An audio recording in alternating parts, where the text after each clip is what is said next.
The challenges faced by EV owners in the United States regarding charging infrastructure are complex and multifaceted. Don't be in too big of a hurry to dump your gas card. Welcome to That's Life, I swear. This podcast is about life's happenings in the world that conjure up such words as intriguing, frightening, life-changing, inspiring, and more. I'm Rick Barron, your host. That said, here's the rest of this story. You know, it's hard to believe that the nationwide electric car charging network officially opened with 165 fast chargers on February 20th, 2013. Fast forward 10 years and EV chargers are picking up in volume. The only problem is the performance thus far is not that electrifying. Electric vehicles, or EVs as we call them today, have emerged as a promising solution to address environmental concerns and reduce dependency on traditional fossil fuels.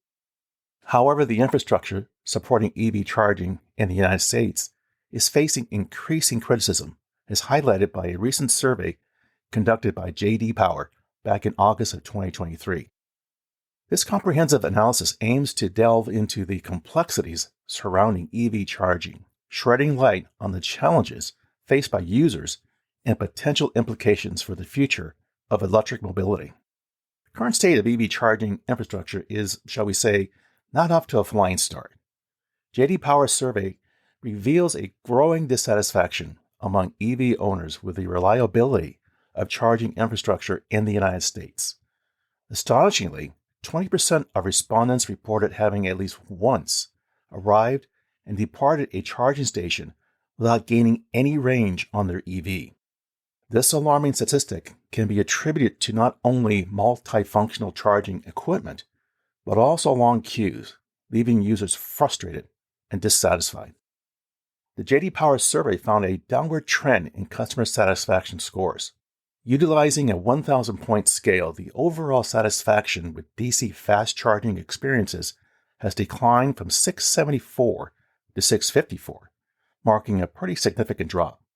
Furthermore, Level 2 charging stations, which are crucial for providing convenience during daily activities, have seen a steep decline in satisfaction from 633 to 617. These scores represent the lowest recorded since J.D. Power initiated its survey back in 2021.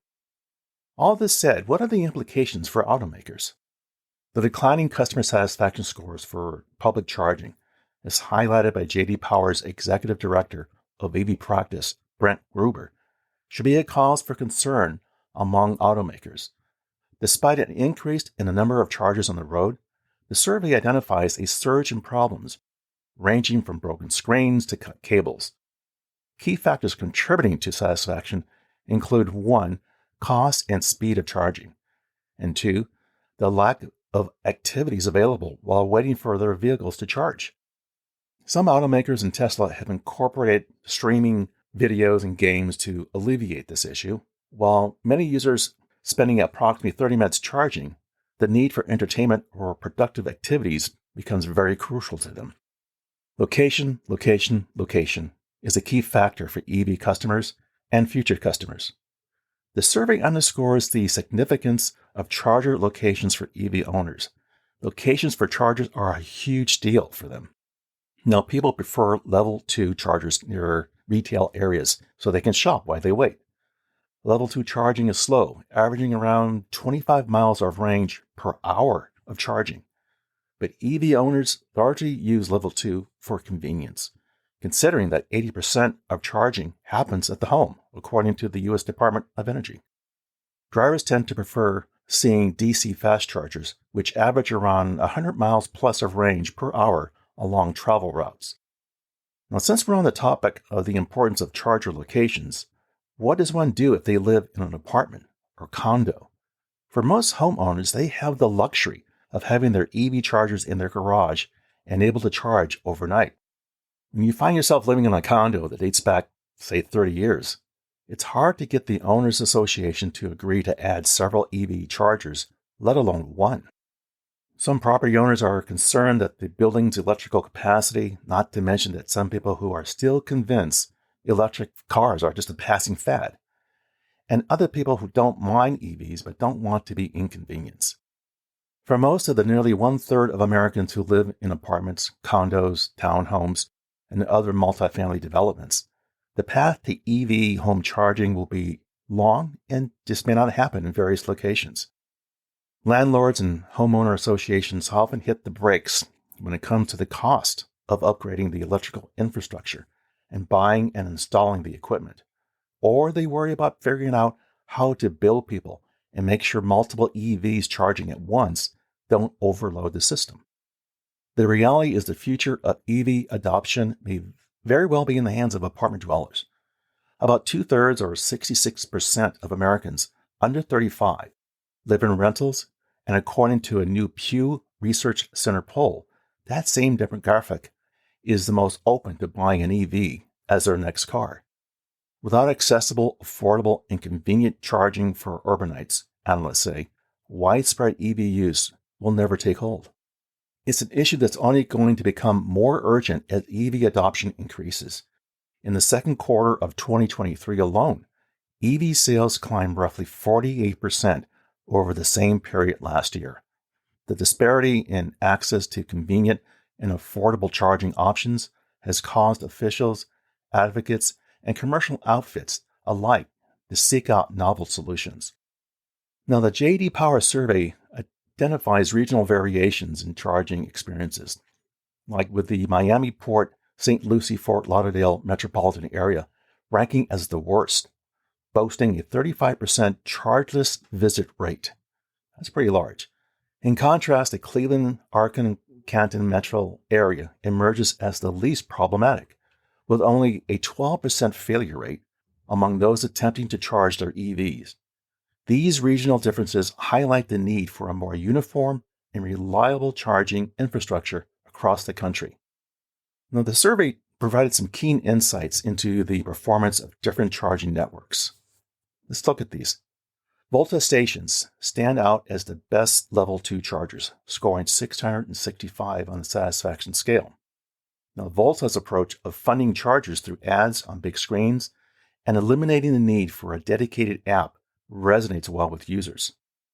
Tesla's chargers secured the second position with a score of 661, followed by ChargePoint at 618, Electrify America, oh, I like that name, at 542, and Blink ranking last at 535.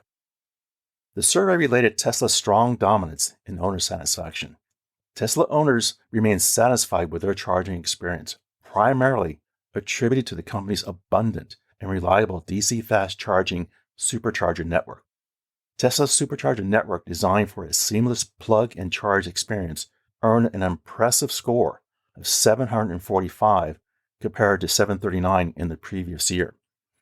Tesla has proven the crucial role of a robust charging network in ensuring customer satisfaction and loyalty. J.D. Power argues that dissatisfaction and unreliability in charging infrastructure pose significant challenges to EV adoption.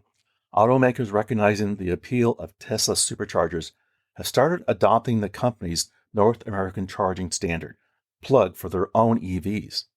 However, the public charging network still requires substantial improvements to meet the increasing demand for electric mobility. So what's the future of EV charging? Well, some automakers, including Ford, GM, Mercedes-Benz, and others, plan to incorporate standardized Tesla connectors in their future models. The timelines remain uncertain. The lack of a concrete timeline may result in another year of dubious charging experiences, further impacting the satisfaction of EV owners. Brent Gruber suggests that it's just too early to tell if opening up the Tesla supercharger network to other automakers will significantly improve overall satisfaction with EV charging. It's going to take some time. In the end, the challenges faced by EV owners in the United States regarding charging infrastructure are complex and multifaceted. The J.D. Power survey provides a comprehensive overview of the current state of EV charging, highlighting areas of concern and potential avenues for improvement. So what can we learn from this story? What's the takeaway? As the demand for electrical mobility continues to rise, addressing these challenges becomes imperative for automakers, charging network providers, and policymakers. A concerted effort to enhance the reliability, accessibility, and overall user experience of EV charging infrastructure is essential to ensure a seamless transition towards a sustainable and electric future. Well, there you go, my friends. That's life, I swear. For further information regarding the material covered in this episode, I invite you to visit my website, which you can find on either Apple Podcasts or Google Podcasts, for show notes, calling out key pieces of content mentioned, and the episode transcript.